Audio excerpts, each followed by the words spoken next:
Wait a minute. The whole hospital? The entire building? I'll tell you even more.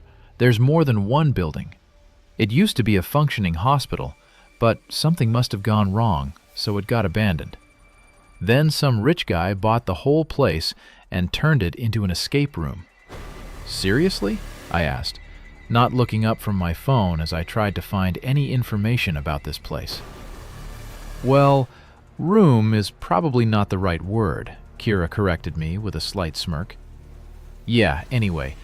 So are we going? When? Tomorrow. Already called everyone. Only you two are left, Paul said with a grin. Paul was my best friend, and by nature a reckless thrill-seeker who couldn't go a single day without finding trouble, and preferably dragging as many people as possible into it. He'd stumbled upon some rumor that just outside the city, a place had opened, as crazy as it sounded, an escape room that spanned several buildings of a long-abandoned hospital complex. Tomorrow's Saturday. We've got the whole weekend. It's not far. It'll be awesome. There are actors too, apparently. I read reviews on their site. Basically, if you have a weak heart, you'd better not go. You guys are okay in that department, right? He smiled and clapped me on the shoulder. Yeah, I'm fine, I said. Great, so we're going tomorrow. Hold on, Kira interrupted. Who's going exactly? You two, me, Macy, and Vince. And they agreed? Paul just nodded with that sly smile of his. Honestly, I wasn't exactly thrilled.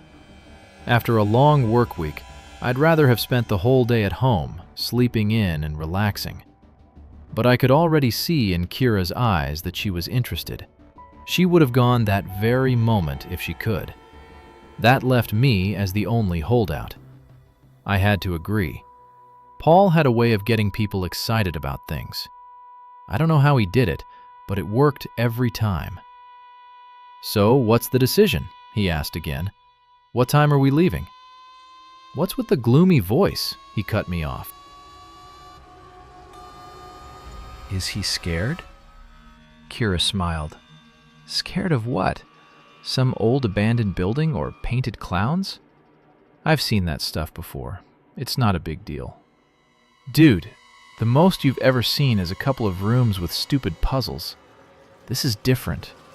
And don't worry, you'll get your sleep. I booked us for the evening. Fine, let's go. Now that's what I'm talking about. That's the man I know. He clapped me on the shoulder again, clearly pleased. I'll call you tomorrow. I'll swing by and pick you up. Okay. All right, I'm out. Someone's waiting for me, he said, hinting at Macy with a wink. He shook my hand and headed to his car. I'll call tomorrow. Keep your phones on. Will do, Kira called after him. We went our separate ways. Luckily, the coffee shop where we'd met was just around the corner from our apartment building. That's how my nightmare began. Before bed, I tried to find more info about the place we were supposed to visit, read the reviews Paul had mentioned, but for some reason I found nothing.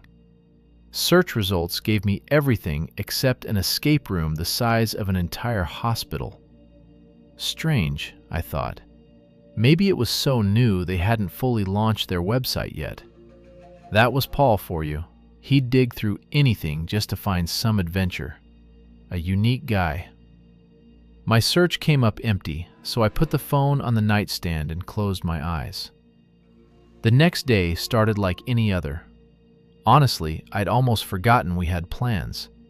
I was relaxed, but reality came crashing back with the ringtone of my phone. Hey brother, still on? Ready to crap your pants with fear today?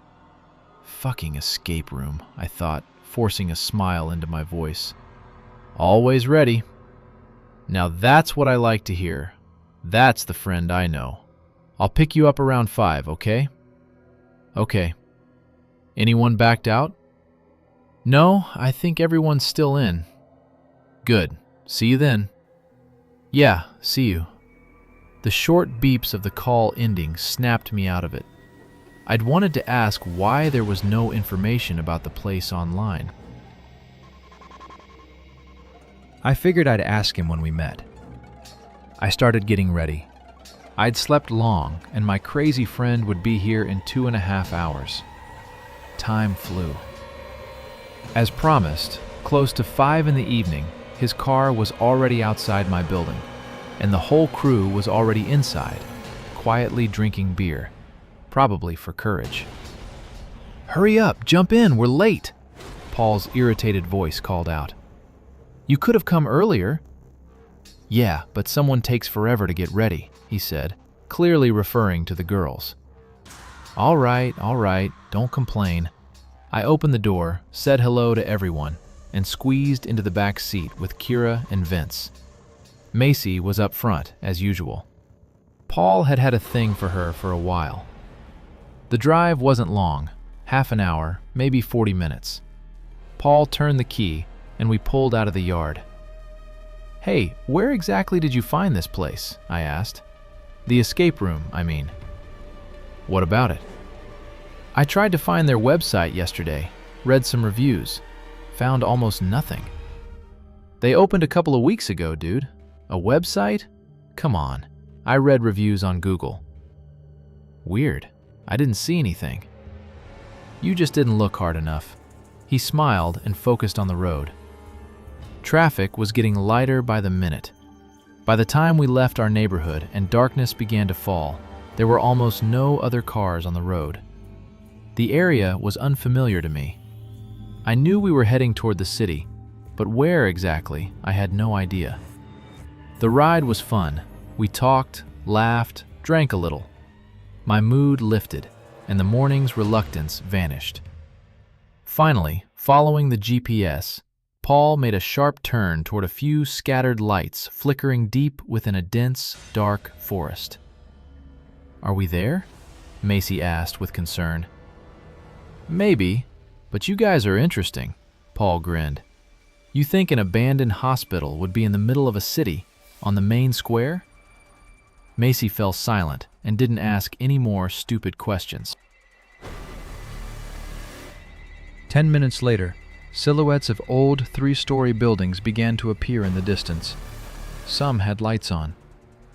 When we pulled up to the first building, which, judging by the signs and the maintained grounds, seemed to be the main one, I saw that it was indeed a legitimate operation. We parked, grabbed our stuff, and went inside.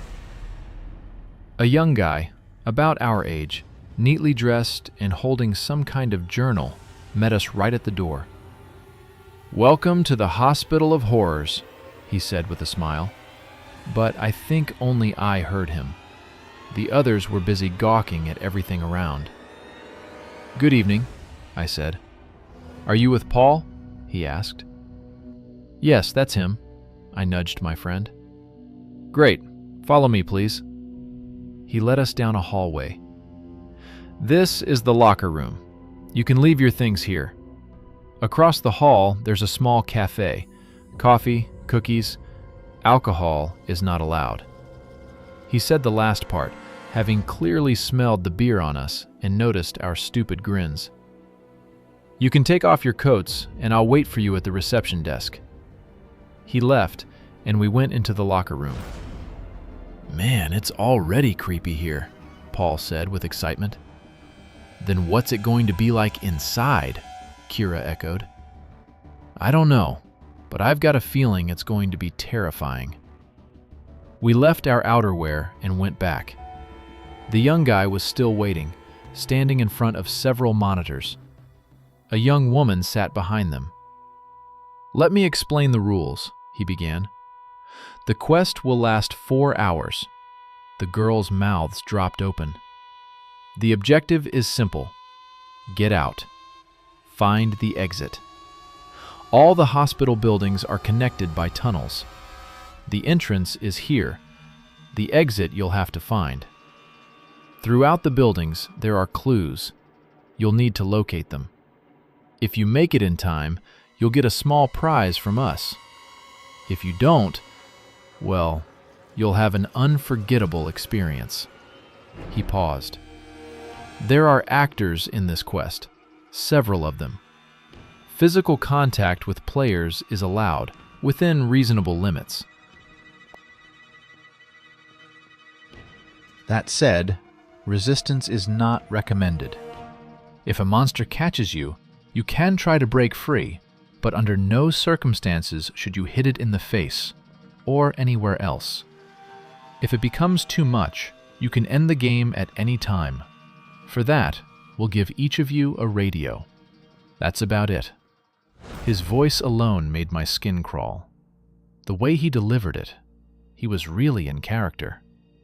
Any questions? No? Good. Take your radios, and please proceed to the entrance. He opened a creaky old door. Behind it stretched a hospital corridor, lit by flickering lamps. I immediately saw the typical horror set dressing, an old wheelchair, scattered bloody bandages, and other gruesome medical props. "Good luck," he muttered, and closed the door behind us. "Awesome!" Macy squealed, grabbing Paul's arm. "All right, let's go," Vince whispered. We moved forward, looking for the exit. As we progressed, the surroundings seemed to change. After a few minutes, what had felt like a decorated set began to feel like a genuine, abandoned hospital. "Not so scary yet," Paul teased, stretching that smug smile. "Yeah, not yet," Kira shot back. "We need to find the clues that lead us out." We reached a lobby. The main entrance was boarded up, as were all the windows and doors in this room. Only a few flickering lights gave us any visibility. "Look!" Vince pointed to the registration desk. On it lay a small cardboard box. Trailers of fake blood on the walls and floor led to it, clearly hinting that this was what we needed. "Open it! What are you waiting for?" The moment Vince lifted the lid, rapid footsteps echoed from somewhere down the corridor. "Did you hear that?" he said, pulling back. "Someone's there," Kira said nervously. "Open it fast, then let's get out of here," Paul urged. Vince opened the box and pulled out a key. "Let's go. I've got a bad feeling," Macy mumbled. We left the lobby and entered another long corridor with old doors hanging off their hinges on both sides. We kept moving, glancing into each room. The sight was unsettling. The old Soviet-style beds, all rusty. Dusty medical instruments. Lamps that were either intentionally left to decay for realism or just neglected. Either way, it was genuinely creepy. After passing a nurse's station, we looked into another room, and I stepped back. "What is it? Do you see something?" Macy asked. "Something on the bed. Someone. There's something under their arm. Whoever noticed it should grab it." "Why me?" "Fine, I'll go." Paul decided to show off. He entered the room. "Holy crap," he whispered, taking tiny steps toward the figure on the bed. Under the flickering light, I could see it was wrapped in bandages, bloody, twisted unnaturally, clutching another small box. Just as Paul got close, a terrifying shriek echoed through the corridor. Paul jumped back, tripped over another bed, and fell. The thing on the bed raised its arm. The girls screamed like stuck pigs, ready to run, but Paul stopped them with his infectious laughter. "Wait! It's not an actor!" "Damn! I nearly crapped my pants!" He picked himself up off the floor and approached the bed. "Is this a robot?" "It's a robot, right?" Vince came closer. "Yeah, look! There's a camera in the corner. They're sitting back there pressing buttons. And a speaker. Man, that's clever." I had to admit, it was well done. "All right, grab the box and let's go." I thought that was where the normal, rational part of the escape room ended. From there, things started to get truly strange. We left that corridor and decided to go up to the second floor. All the windows were nailed shut. After wandering for a few minutes, I completely lost track of where I was. I wasn't alone. Up on the second floor, We started hearing sounds that were disturbingly real and genuinely frightening. We were fully immersed in the atmosphere of horror, and the fact that it was still just a quest room faded from our minds. Even Paul, always the joker, fell silent, focused on finding the exit. The girls were glued to each other. "Any second now, the actors will pop out," Paul whispered, listening to the footsteps that seemed to be coming from the end of the corridor. He wasn't wrong. As soon as we left another room, I spotted a silhouette at the far end. "Stop," I hissed. "Quiet." We watched as the figure scanned the corridor and walked past, as if it hadn't seen us. "This is seriously creepy," someone muttered behind me. "We need to wait until it's gone." Soon the footsteps faded and we moved on. Then things went completely off the rails. We were sticking together, no splitting up like in horror movies. Suddenly, a door to one of the rooms burst open, slammed with such force that it almost came off its hinges. I barely caught what happened. Something grabbed Macy around the waist and yanked her into the room. Screams, scuffling, footsteps. It lasted maybe 10 seconds, and then everything went silent. What the hell was that? Paul grabbed his head, excited rather than scared. He rushed into the room, but when we got there, the room was empty. No actor, no Macy. "What does this mean?" Kira asked, alarmed. "They must have secret passages throughout the building. Now we have to find Macy and rescue her." "Damn, this is insane." I knew it would be creepy, but not this much. Paul couldn't hide his excitement. "Let's go find her," I said, and we continued down the corridor. We found her about 20 minutes of wandering later, on the 3rd floor. We were walking down a hallway when I noticed something at the far end. Someone lying on the floor. We rushed over. What I saw then, I can't fully describe. It was our friend Macy, but she wasn't alive. "Is this some kind of joke?" Paul's voice cracked. I stood frozen, staring at her mutilated body. Bruises, scratches, clothes soaked in blood, eyes rolled back, foam at her mouth. No pulse, obviously. Kira was on the verge of hysteria. Vince stood like a statue. We all snapped back to reality at the same moment, when unbelievably horrific screams erupted from the corridor, echoing from every room, blending into a single, terrible cacophony.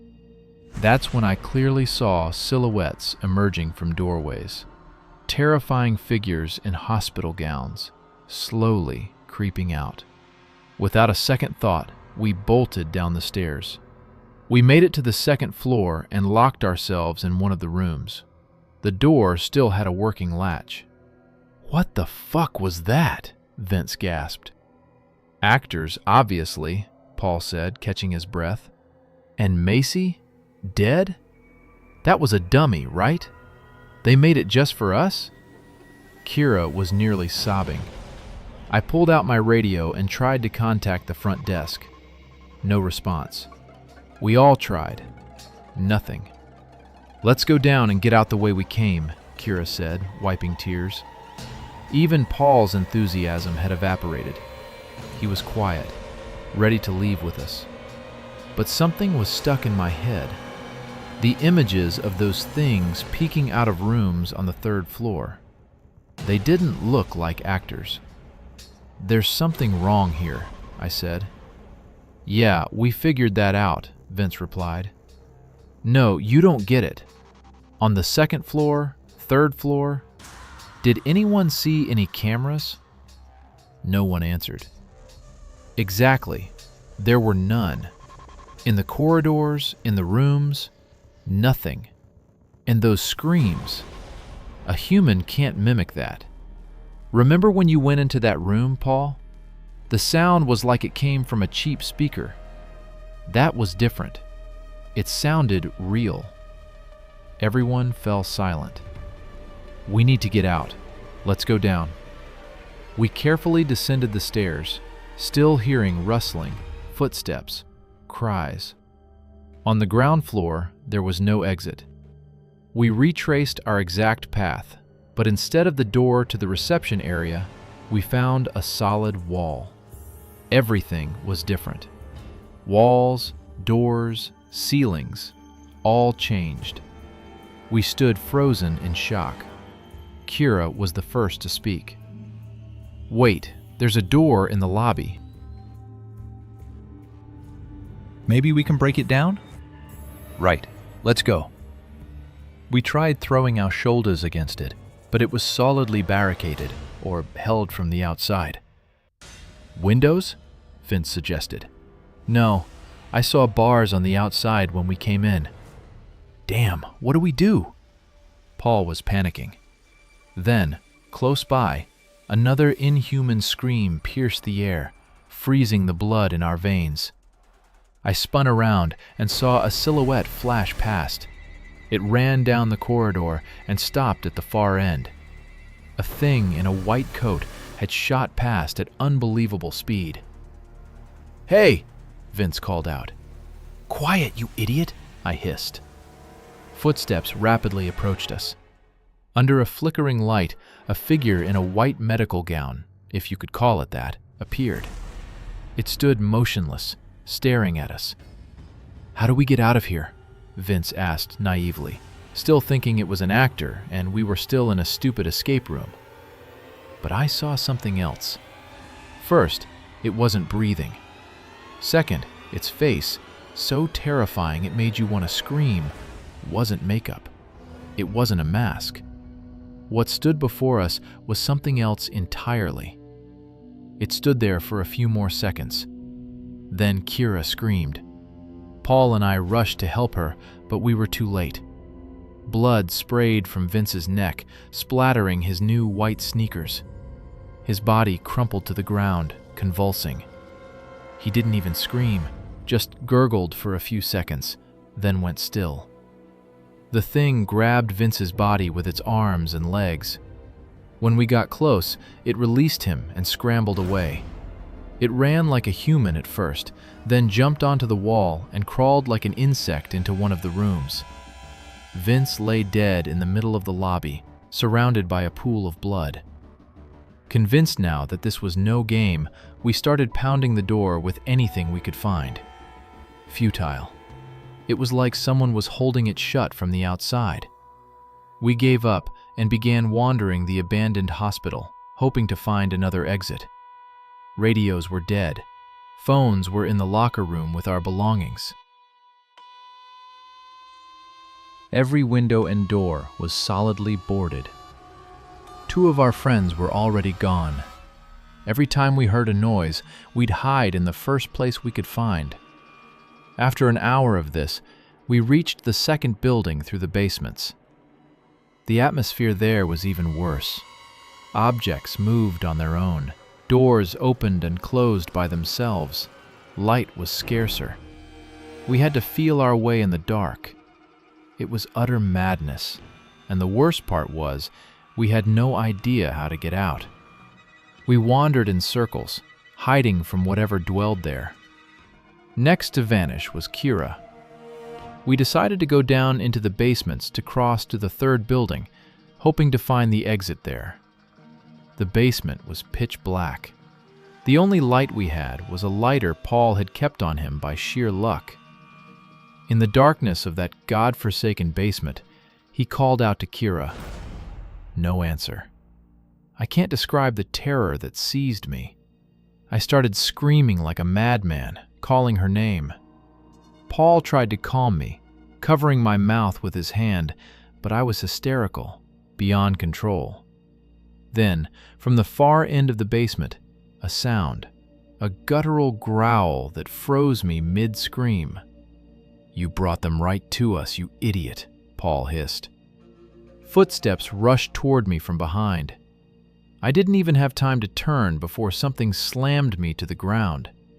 It was a creature like the one that had killed Vince. White coat, twisted, burned face. I struggled, screamed for Paul to help, but he was gone.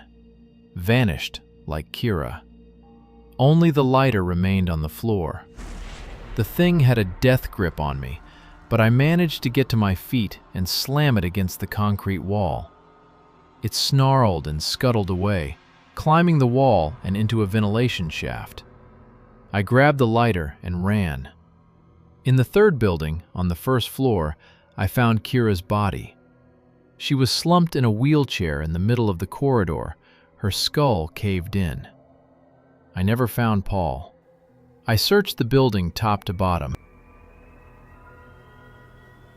It was calmer here, only occasional doors opening on their own, or not on their own, I don't know. The exit from that cursed place turned out to be in this building. I found it by accident when I tripped on some stairs leading to it in the dark. The key we'd found at the very beginning unlocked the door. I burst outside, gasping fresh air. I immediately ran to the reception building, but it wasn't there. No reception, no Paul's car, no locker room. Nothing. Even the windows, which I'd seen boarded up from outside, were wide open. I was standing in front of a completely ordinary, abandoned hospital. Its roof was partially collapsed, walls smeared with grime. It looked like it had burned down years ago. I walked all the way to the nearest town, filthy, covered in blood, bruised. Only when I was a safe distance away did I allow myself to look back. And I swear to God, in one of the windows, I clearly saw a white silhouette pass by. Later, when I got home, I found out the truth. There never was any escape room there. That hospital had burned down in a terrible fire back in the early 2000s. No one bought it, no one renovated it. But what was worse, when I got home, I was told I'd been missing for nearly a week. My relatives had already filed a missing person report, and the police had something to tell me. I almost passed out when I heard it. What the hell is wrong with you people? What keeps dragging you there? Grown adults with no brains. How many have already disappeared? The officer raised his voice and showed me photographs. See? Probably wanted to join them. Among those photos, I saw Paul's picture. Wait, that's my friend. We went there together. This one? He's been dead for 3 weeks. Found him on the grounds of that same hospital. Only reason we know is because his work reported him missing. He's an orphan, right? Yes, I stammered. The interrogation continued. They wanted to know about my other friends, how we'd gone there, why, the circumstances of their disappearance. I could barely put 2 words together. Only one question kept running through my head. If Paul had been dead for 3 weeks before we went, but according to the police, we'd only been missing for a week, then who had been with us in his place? Maybe we were lured there on purpose.